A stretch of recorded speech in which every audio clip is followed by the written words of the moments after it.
അപ്പോൾ ഇതാണ് സുഹൃത്തുക്കളെ റെഡ് കാർപ്പറ്റ് എന്ന് പറഞ്ഞ സംവിധാനം. ഇത് ദുബായ് എയർപോർട്ട് ടെർമിനൽ 3, അതായത് എമിറേറ്റ്സ് മാത്രം ഓപ്പറേറ്റ് ചെയ്യുന്ന ടെർമിനൽ 3യുടെ ഒരു സംവിധാനമാണിത്. ഇതായത് എമിഗ്രേഷന് വേണ്ടി മാത്രം ഉപയോഗിക്കുക. ഇപ്പോൾ അത് ഡിപ്പാച്ചറിൽ മാത്രമാണ് ഇംപ്ലിമെൻ്റ് ആയിട്ടുള്ളൂ. ഇനി അത് എല്ലായിടത്തേക്കും ഇംപ്ലിമെൻ്റ് ആവും. എന്ന് വെച്ചാൽ ഈ ക്യാമറൻ്റെ അകത്ത് കൂടെ ഈ റെഡ് കാർപ്പറ്റോട് വെറുതെ നീങ്ങിയാൽ നമ്മുടെ എല്ലാ ഡീറ്റെയിലും ഇതിലേക്ക് വരും. ഇപ്പോൾ വേണമെങ്കിൽ നിങ്ങൾക്ക് കാണിച്ചു തരാം. ഇപ്പോൾ ഇത് ആൾറെഡി എൻ്റെ ഡീറ്റെയിൽ വന്നിട്ടുണ്ട്.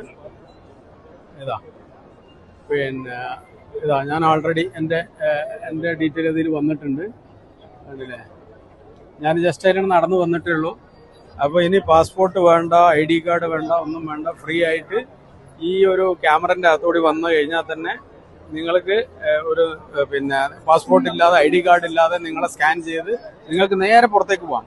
ഒരു സെക്കൻഡ് പോലും നിങ്ങൾക്ക് വൈകിക്കേണ്ട. നിങ്ങൾ എവിടെ നിന്നാണോ വരുന്നത് അതുപോലെ നിങ്ങൾക്ക് കടന്നു പോകാൻ പറ്റിയ ഒരു ഏറ്റവും വലിയൊരു സംവിധാനമാണ് റെഡ് കാർപ്പറ്റ്. ഇതിപ്പോൾ ആൾറെഡി ദുബായ് ഞാൻ പറഞ്ഞ പോലെ ടെർമിനൽ 3ൽ ഇംപ്ലിമെന്റ് ആയിട്ടുണ്ട്. അടുത്തത് എല്ലാ ടെർമിനൽ 1ലും ടെർമിനൽ 2ലും ഇത് വരാനിരിക്കുകയാണ്. ഇത് വല്ലാത്തൊരു സംവിധാനമാണ്. നമുക്ക് ഒരു പ്രയാസമില്ലാതെ നടന്ന് നീങ്ങാം. ക്യൂ നിൽക്കണ്ട, ആരെയും വെയിറ്റ് ചെയ്യേണ്ട. ദുബായ് നമ്മൾ ഫ്ലൈറ്റിൽ നിന്ന് ഇറങ്ങുന്നു, നേരെ കയറി പോകുന്നു. അതാണ് അതിൻ്റെ ഒരു സംവിധാനം.